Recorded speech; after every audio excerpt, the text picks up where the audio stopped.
So what's going on, YouTube friends and family? Got another little movie review for you today. So the movie Great White is the next summer action thriller that attempts to capture a little of the magic of other good shark films like Deep Blue Sea. I'm not even going to say Jaws. It can't be that good. I just checked it out streaming and wanted to talk about it. So let's go ahead and find out if Great White gets my hot garbage rating by sticking around for the rest of the review. In the meantime, do the normal YouTube stuff for me, please. Leave any comments below about this review, about the movie if you've seen it, or just my channel in general. And then give it a thumbs up and like this video, please, or thumbs down, whatever. And then subscribe to the channel if you haven't already. And oh wait, don't forget to hit that little notification bell, because it's going to remind you when I post my next pop culture related video. Maybe another movie review. So does Great White have a big bite, or does it turn into a great white turd of a shark film? Well, let's talk about it together. So let's go.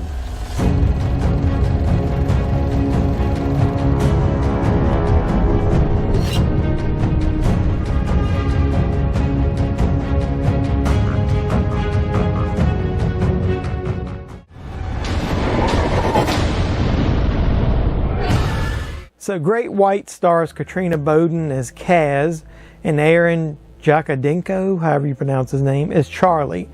The film was directed by Martin Wilson, and this is his actual feature film debut. The film was distributed through Universal Pictures. Most of the actors were not very recognizable to me, other than maybe Katrina Bowden. I did recognize her.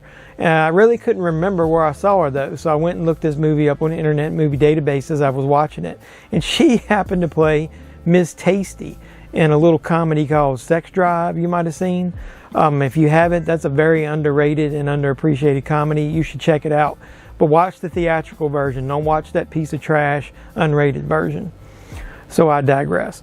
So I then read the plot summary of Great White on Internet Movie Database while I was there, and I'm going to go ahead and read it to you and let you know what it says. Great White, a fun-filled flight to a remote island turns into a nightmare for 5 passengers when their seaplane is destroyed in a freak accident, and they are trapped on a raft 100 miles from shore with man-eating sharks lurking beneath the surface. Sounds pretty good, right? Well, it did on paper, or in this case on the website. So let me talk about the film that I actually watched. The film starts with a couple who have a typical encounter with one of our killer sharks. Based on this opening scene, I should have known the trouble that I was getting myself into by watching this movie. There's really nothing special at all at the beginning, this intro, to pull you into the movie with movies like Jaws and others have done. There's no real tension and no originality at all. I would expect to see an opening like this in a sci-fi or a Lifetime movie, not a major motion picture.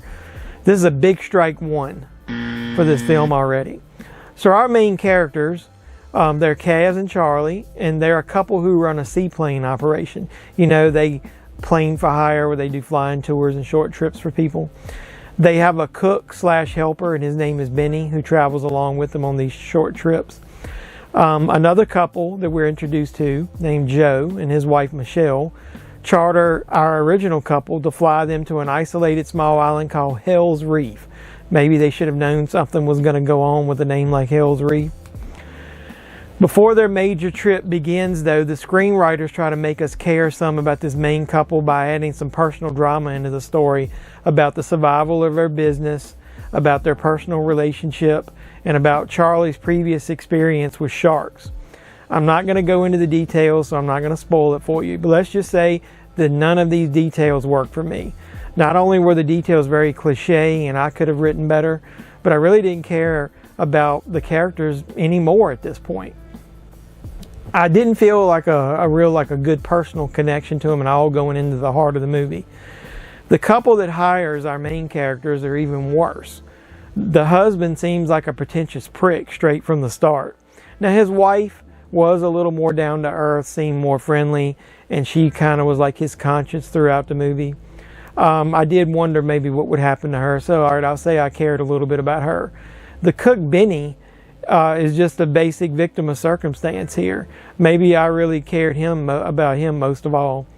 obviously, you know, as a character, he's just doing his job, and he gets stuck in this terrible situation just by going to work that day. So I was worried about him through the movie because I figured he was going to be fish food at some point in this adventure, you know, because he's just a secondary character. So let's just say character development, that gets another strike from me. So that's 2.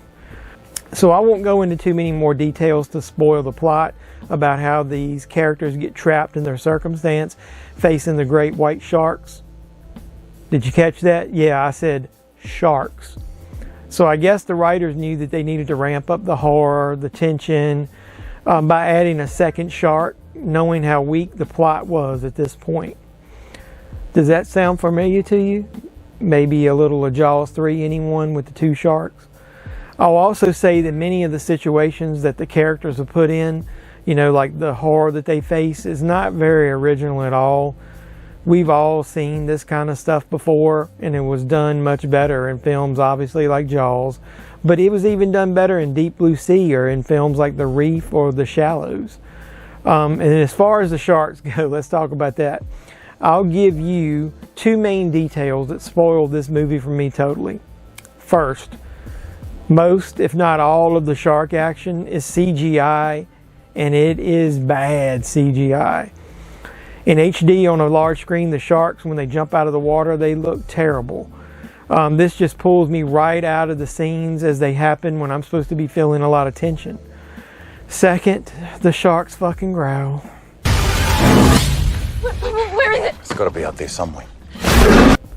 No, I don't mean roar, as we've heard before in other movies, but it is still a growl. It's there. And obviously sharks don't have voice boxes, so this is impossible. Please, didn't we learn anything from Jaws Revenge? If there wasn't any benefit of that movie at all, we should have learned that sharks cannot roar or growl. So I'm just going to go ahead and give this movie its 3rd strike so I can get out of this review now. So you have shallow characters, a predictable plot, terrible CGI. What does that equal? Hot garbage. Yeah, this movie gets my hot garbage rating. Great White is hot, stinking garbage. So have you seen Great White? If so, what did you think of it? Did you agree with my review? Did you agree with my hot garbage rating?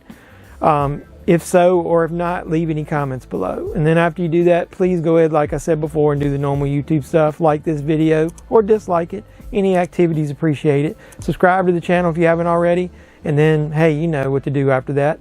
Hit the notification bell and you'll be the first to know when I post new pop culture related videos. Movie reviews, movie hunts, toy reviews, toy hunts. Everything pop culture related, that's what we do here.